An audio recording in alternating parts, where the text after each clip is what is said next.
Hey there guys, welcome to another edition of Time About the Movies.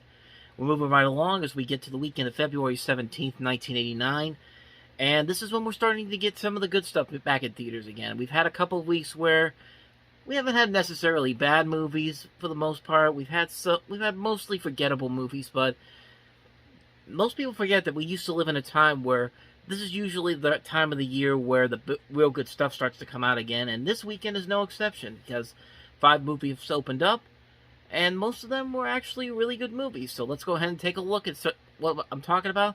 We'll start off with Tom Hanks in the Burbs from director Joe Dante. All Tom Hanks wanted was a quiet vacation at home. This is what I need, Carol. I need this.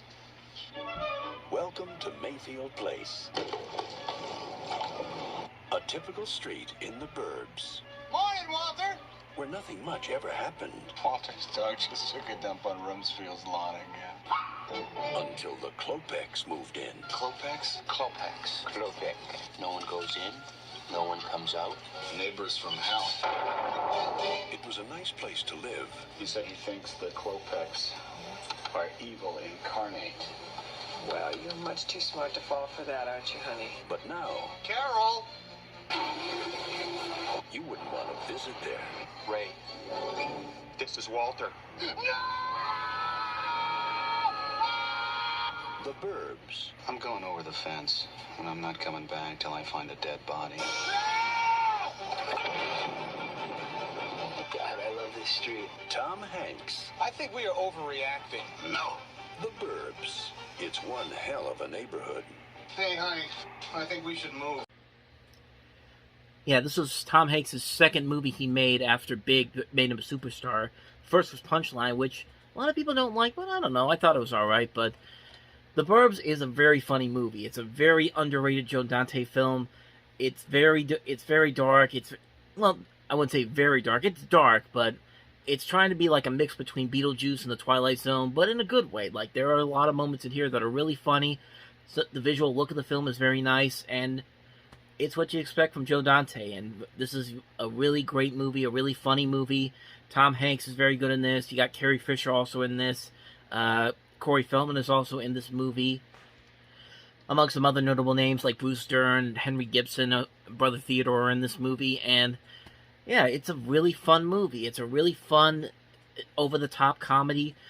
It's, like I said, it's a very good movie. It's definitely one I would recommend, obviously, but like I said, it's a very funny movie, very enjoyable film. Can't recommend it enough. Definitely go ahead and check that out. So that's just one of the comedies that opened up on this weekend. The other comedy is another one that also wanted to become a cult classic, and that is, of course, Bill and Ted's Excellent Adventure. Motion picture so grand, so magnificent, and so vast, it spans 7,000 years. No way! Yes way! But it starts with Bill. Bill S. Preston! Who was Joan of Arc? And Ted. Noah's wife? We're in danger of flunking most heinously tomorrow. A force from the future. Can we go anywhere we want at any time? You can do anything you want. Is putting history at their fingertips. Let's reach out and touch someone. They're traveling through time. How's it going, Royal Ugly Dudes? Put them in the Iron Maiden. Excellent! Lincoln. Party on, dudes! Socrates. George Carlin. We're history. If you guys are really us, what number are we thinking of? 69, dudes! Bill and Ted's Excellent! Excellent! Excellent Adventure. It's hard to believe there was a time that people actually thought this and Beavis and Butthead were going to be the downgrade of American society, and yet almost 30 years later we're looking at this and Beavis and Butthead and thinking, well, these movies and shows were actually a lot smarter than a lot of people give them credit for.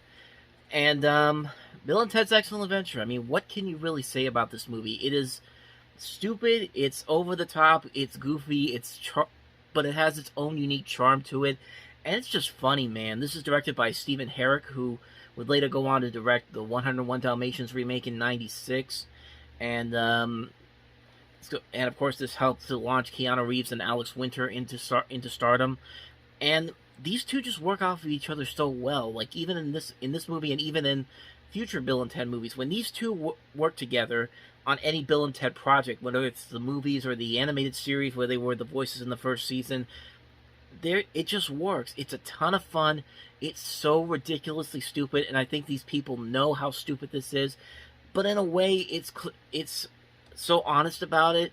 It has a unique charm, and it can be really smart satirical comedy too. Like, there's just so many moments in this and the sequel that are just so hilarious and just stand up with the test of time. And a lot of it was also in the last movie that came out recently, Bill and Ted Face the Music, which really broke that curse of sequels that come way decades after the last film was released. But we'll eventually get to those movies later on. But Bill and Ted's Excellent Adventure, what more can I say? It's goofy, silly, fun.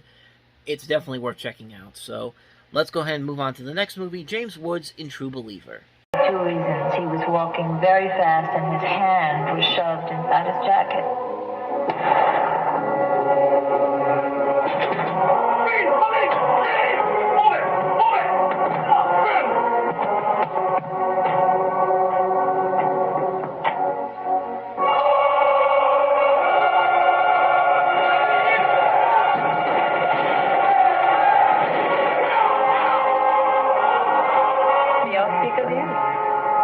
They all say the same thing. What do they say? Something you inside you do hate to You do cases cheap. You can't be trusted as I pull out a loaded gun and... You're dead. You're dead. Nobody died until I hear the truth. What makes a great mystery? I'm going to put the facts on trial. What makes a classic thriller?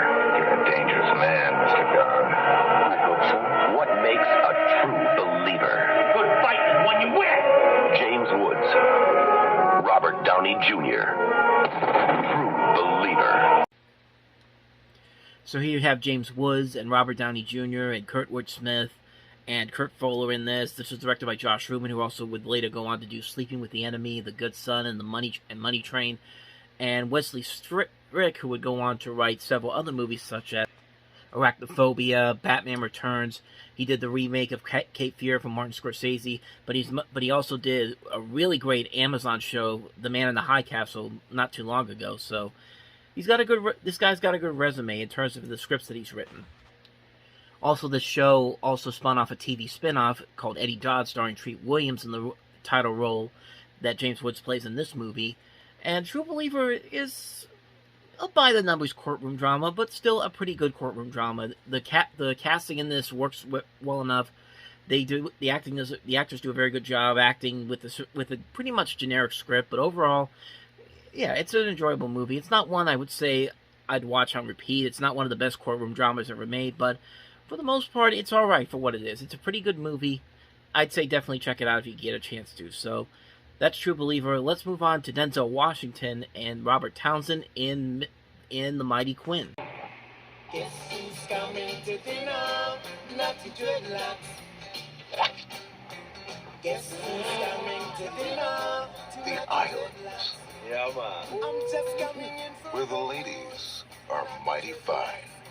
Baby, The life is mighty nice. Bobby, a brother trust a brother. And the law No, you in trouble, man. is the Mighty Quinn. You have a license for that? Where most people go to play, somebody call the police! he goes to work. Denzel Washington is Police Chief Quinn. I'm in the way. Robert Townsend is Morby. When there's trouble in paradise, you ain't seen nothing like the Mighty Quinn. Quite possibly one of Denzel Washington's most underrated movies. This is a movie that was just coming out when Washington's star power was about to take shape. This came out the same year he starred in Glory, which won him the Best Supporting Actor Oscar the following year. He also did another movie shortly after this called Mississippi Masala, which a lot of people don't really talk about, but it's another really good movie. And I've said in the past before, I consider Denzel Washington to be one of the great living actors right now. I personally think he's my favorite actor working right now. And movies like this is what it's part of the reason why. Like, This movie is amazing. This is a really good movie. It's a mystery, it's a comedy, it's a buddy movie, it's a spy thriller, it's a musical. It's all of that rolled into one, and it makes for a really enjoyable movie that not a lot of people really talk about, but when you see it, it just works, man. It's a really enjoyable movie. Definitely check it out if you haven't seen it already. The Mighty Quinn, directed by Carl Schneckel. It also has Mimi Rogers, M. Emmett Walsh, Cheryl Lee Ralph, and as I said before, Robert Townsend's in this movie. Just a great, great movie all around. Very underrated film from Denzel Washington.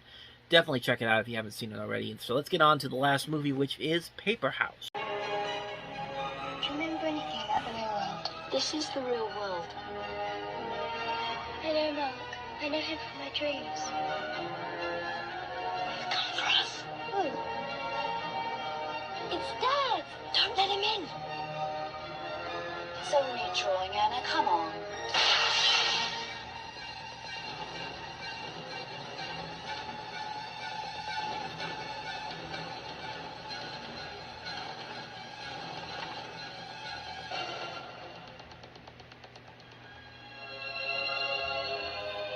Picture yourself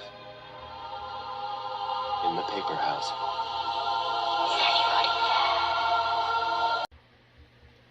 Yeah, sorry for the sucky video quality on that one. That was the only bit of footage I could find on there that was as clean as I could get it in terms of the trailer. This is actually a movie that hasn't been released to DVD or Blu-ray here in the U.S. It's only been available outside of the U.S., but from the little bit I've seen here, this movie looks pretty promising. This is directed by Bernard Rose, who would go on to make Candyman, the original Candyman with Tony Todd. And, like I said, I haven't seen this movie because it's really hard to find, but from the little bit I've seen here, it looks pretty promising. This looks like something, it looks kind of like a mix between Terry Gilliam and Terry Pratchett coming together, like these incredible, unique visuals that are in this movie. The acting looks like it could be really good. And it's a very interesting dark fantasy film. And like I said, I haven't seen the movie before, largely because it's kind of hard to find. But it came out this weekend, so I feel like I might as well talk about it. I definitely want to see it at some point. Maybe if I can find an international copy online that'll work on my player, any of my DVD players or Blu-ray players, I'll definitely check it out. But yeah, it looks pretty promising for what it is. If anybody has seen this movie, Paperhouse, let me know in the comments below what you think of it. And yeah, maybe down the line, if I can find a good copy of it, I'll definitely check it out. So that's going to wrap it up for this. And looking ahead to what comes out the following week, it's not looking too good. I mean, most of the movies that I've seen on this list are movies that are below the top 14 movies that open up at the box office that weekend. So we got stuff like American Ninja 3, Bird Rigby, You're a Fool, Toxic Avenger 2, which it'll be interesting to talk about a more film on here, High Hopes, and Pow Wow Highway. So not looking too promising for the next episode. I'm just going to say that right now. So anyway, that's going to be coming up on Sunday because, of course, tomorrow is the Movie Stop episode, and I'm going to go see the Batman tomorrow, so look for a review for that on tomorrow's show. But this next new episode of Time About the Movies will probably be on Sunday instead of Saturday. So thank you guys for watching this one as usual. If you like what you see, go ahead and hit the playlist on the next page or check out the previous episode that we had. Thank you guys for watching. I'll see you guys in the next one in a couple of days. So, thanks again, and until the next time I see you, take care.